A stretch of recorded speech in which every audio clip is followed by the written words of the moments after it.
Hello and welcome to Chapter 5, which is Harmonic Organization 1. We'll be talking about intervals, triads, and seventh chords. To begin with, we'll do a little review of intervals.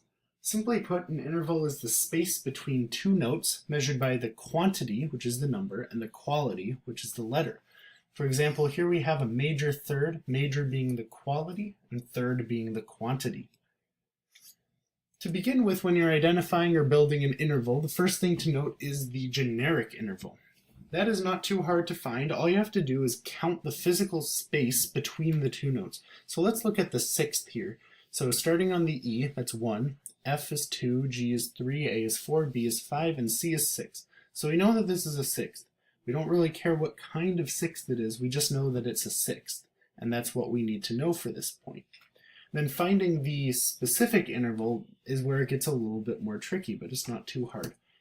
So these are specific intervals measured in half steps. You might have in the past counted half steps. We don't do it that way in AP. We have a different way of going about figuring out the generic or the specific intervals. First, I'd like to introduce you to the groups of intervals. The two groups of intervals are those that can be diminished, minor, major, or augmented. That's the second, the thirds, the sixths, and the sevenths. And then there are those who can be diminished, perfect, or augmented, and that's the unisons, the fourths, the fifths, and the octave. So put in more clear terms, there's no such thing as a major fourth, and there's no such thing as a perfect third. The third has to be diminished, minor, major, or augmented, and the fourth has to be diminished, perfect, or augmented. So just a little vocabulary for you. The two sets of four notes in a scale, major, minor, or otherwise, are called tetrachords. So do, re, mi, fa is a tetrachord, and sol, la, ti, do is a tetrachord. The reason why I mention that is because this is beautifully symmetric with the tetrachords. They start with the perfect and end with the perfect, and then the two notes in the middle are major. So that's just one way to remember that. This becomes fairly easy to memorize once you work with it a little bit, that the unison, fourth, fifth, and eighth are always perfect or diminished or augmented. The second, third, sixth, and seventh are always diminished, minor, major, or perfect. So let's look at these major and perfect intervals. So if you take a scale, let's say a C scale, just put C on the bottom and then build the intervals up the scale like that. All of these intervals in the major scale are going to be either perfect or major. So you can see we have our perfect unison, major second, major third, perfect fourth, perfect fifth, and so on. There are no minor, diminished, augmented intervals in here. They're all perfect or major. So if you're identifying a triad or an interval, let's say you're given a major sixth to identify. First thing you do is count up C, D, E, F, G, A. You know that this is a sixth. And then you see that A natural does indeed show up in the C major scale. So we know that this is a major sixth because A shows up in our major scale. So we're done. What happens if it doesn't? Like this one, for example. So we count up C, D, E, F, G, A. We know that this is a sixth again, but it's A sharp. So when you're finding the generic interval, you can kind of disregard the accidentals and just work your way up and count the space in between it. We know that this is a sixth. Once we find out that it's a sixth, you put those accidentals back and you see that this is A sharp, not A. So we know that A is going to be our major sixth. A is what shows up in the scale. And then we know that A sharp is 1/2 step higher than A natural. So you go here. Our major sixth is found in the major scale. It's 1/2 step higher, so this is an augmented sixth because it's 1/2 step higher than a major sixth. And then going over here, C, D, E, F, we know that this is a fourth. Put those accidentals back, you see that this is F flat. So you go down here, if it was a perfect fourth, it would be found in the major scale, but it's not. It's 1/2 step lower than the perfect fourth. So it is a diminished fourth, not a minor fourth. Don't say minor fourth. Intervals can be inverted, and in music theory, what inverting means is taking the lowest note and throwing it up an octave. So let's take this example here. We start with a minor third, F and A flat. You put the F up an octave, so then you have A flat and F. So the minor third becomes a major sixth, and I'll show you how to get that. The first thing you do when you're inverting an interval is figure out the generic interval. So it goes from a third to a sixth, and how we get that is we use what we call the rule of 9. The rule of 9 means 9 minus whatever your initial interval is. So in this case, 9 minus 3 gives us 6. So that's how it goes from a third to a sixth. And then for the specific interval, you just have to memorize that major becomes minor, and vice versa. Minor becomes major. Perfect just stays perfect because, well, it's perfect. And diminished becomes augmented, and vice versa. Augmented becomes diminished. So this was minor, and it was a minor third. So 9 minus 3 is 6. And because it was minor, it becomes major. So it goes from a minor third to a major sixth. Now this always works unless you're working with a compound interval. A compound interval is an interval that is greater than an octave. Now, compound intervals are not too hard. So let's say you were given this interval to identify. So the first thing we do is drop the top note an octave to make it a simple interval as opposed to a compound interval. So we would see that if we dropped this F down, it would be C and F, C, D, E, F. That's a fourth. That's a perfect fourth. So we drop the top note an octave, find that interval, and then add 7 to that number. So 7 plus 4 is 11. And then you keep the quality of that specific interval. So that was perfect. So this becomes a perfect 11th right here. And then building compound intervals is just the same. You add 7 to it, and it becomes compound. And then you keep the quality of this specific interval. Now that's all for intervals. Now we're moving on to triads. There are 4 kinds of triads that we'll be looking at: major, minor, diminished, and augmented. And triads are just 3 notes, 1/3 above the next, in a root third fifth pattern. Now these are always generic thirds, no matter how weird the accidentals get, and you'll know what I mean by that at some point. They're always just thirds above each other. They look like little snowmen when they're in root position, and we'll talk about inversions in a second. But for right now, these always look like little snowmen. And there's a fifth on the outside and a third on the inside. Now the quality of the triad depends on the qualities of those fifths and thirds. So it's safe to look at the fifth first. And if you have a perfect fifth, then you have to do a little bit more investigating. If it's a perfect fifth, then you look at the third. So let's say you have a perfect fifth, and you see that it's perfect, and then you think, okay, let's go on to the third. And it's a major third. That is a major triad, which is notated with an uppercase M. Now, if it's a perfect fifth and you see that it's a minor third, then it's a minor triad, which is notated with a lowercase m. So let's say you're given a triad to identify, and you look at it, and you look at the fifth, and you see that it's a diminished fifth. You're done. You know that that's a diminished triad. You know, there's no such thing as a triad that has a diminished fifth and a major third. And then same thing with augmented. You see that it's an augmented fifth, you know that it's an augmented triad. So a major triad sounds like this. So it's the perfect fifth and the major third, and put it together, major triad. A minor triad sounds like this. A diminished triad sounds like this.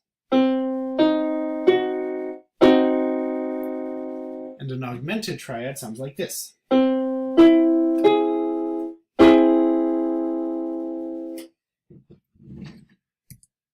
This is just a helpful chart in identifying triads by their qualities. So you just look at the third and the fifth. So if you look at it and write down, you see it has a perfect fifth and a minor third. Then you go right here, perfect fifth over, minor third down. You see that it's a minor triad. If it has a diminished fifth and a minor third, then it's a diminished triad. So if you were going to write anything down today, this would be what I would recommend, is this chart, because it'll help you identify triads along the way. You can pause the video if you need to get this down. So like I said earlier, inverting something in music theory means taking the lowest note and throwing it up an octave. So here we have a C major triad.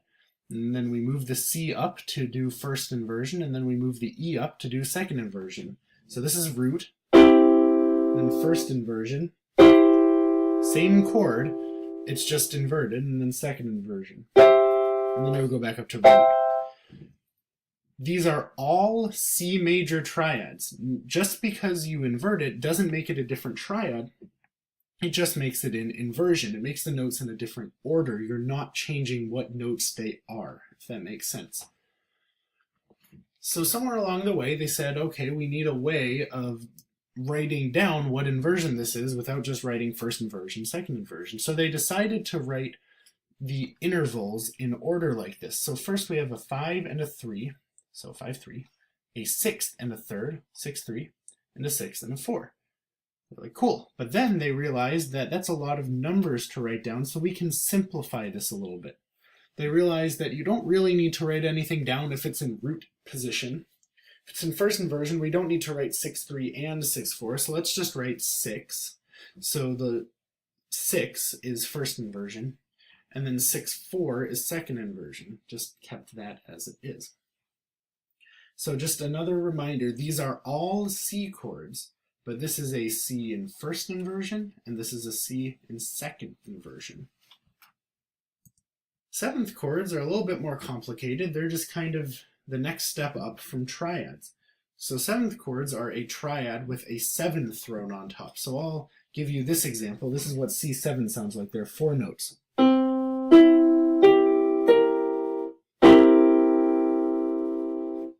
So there are 5 types of 7th chords that we'll be dealing with in music theory.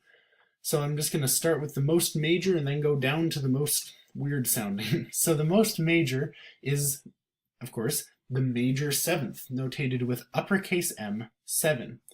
This major 7th chord is a major triad with a major 7th. So here's the major triad, here's the major 7th, and here's the major 7th.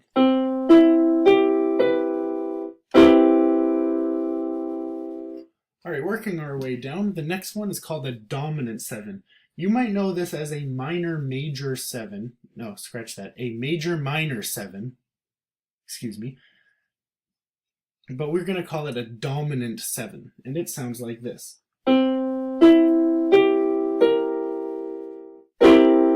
So we have our minor 7 up top, and then a major triad in the bottom. The next 7 chord is a minor triad with a minor 7th, and that is called a minor 7. So we have our minor triad, and then our minor 7. Put them together. It's a minor 7. That is notated with a lowercase m, 7. Going even farther, we're going to keep the minor 7th but diminish the triad. So we have a diminished triad with the minor 7th, and it sounds like this.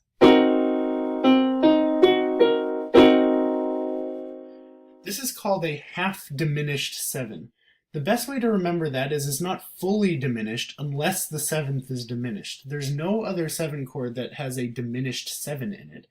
So if you see anything but a diminished 7, then it is not diminished 7. This is a half diminished 7 because it's a diminished triad and a minor 7. And then the diminished 7, notated like this, is obviously a diminished triad and a diminished 7.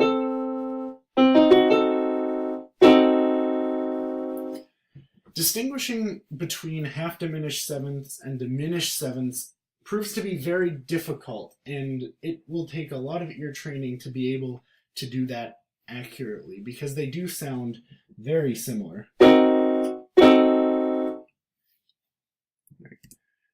So here's another one of those charts that you might want to write down. I do just want to point one thing out.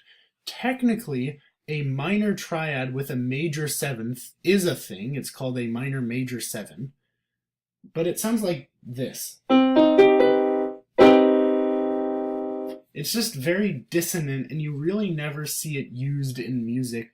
It will never be on your AP exam. It'll never be seen in compositions that you'll be analyzing, so it really doesn't show up that much. It's notated just like that, lowercase m, uppercase M, 7. So anyway, you can use this chart the same way you use the other one. You identify the triad as major, minor, or diminished. You don't really see 7 chords with augmented triads in the bass. They do exist, but we don't really look at them. So you identify the triad, identify the 7th, put it together. So let's say I have a minor 7th, a minor triad, that's a minor 7. Diminished 7th, diminished triad, that's a diminished 7. These are actually relatively easy to remember because major and major is major 7, minor, minor, minor, diminished, diminished, diminished. It's these other ones, the dominant 7th, the minor, major, if you go that way, the half diminished, that are a little trickier to remember, but they're not too bad. So you guessed it, 7th chords can be inverted as well, and like I mentioned a few times before, inverting in music theory just means taking the lowest note and putting it up an octave. So these are the 3 inversions of a 7th chord. Because there are 4 notes, there are 3 inversions. Root, 1st, 2nd, and 3rd, and they just did the same thing they did before. We're used to this by now. They wrote down all of the intervals involved. So we have 7, 5, 3, 6, 5, 3, 6, 4, 3, 6, 4, 2. And then they simplified it. 7, 6, 5, 4, 3, 4, 2. And that's what this phone number is, 7654342. And 664 is the 1st and 2nd inversion of a triad. So another way to remember it, if these numbers, you will have to memorize these numbers, but if identifying it as a 1st, 2nd, or 3rd inversion is a little bit tricky, you can just think about it. There's always going to be an interval of a second in these, because when you invert a 7th, it becomes a 2nd. So in the 1st inversion, the 2nd is up in the top. The 2nd inversion, the 2nd is in the middle. And the 3rd inversion, the 2nd is in the bottom. So 7, 6, 5, 4, 3, 4, 2 for the inversions of 7th chords. So that's all for this video. Thank you for watching.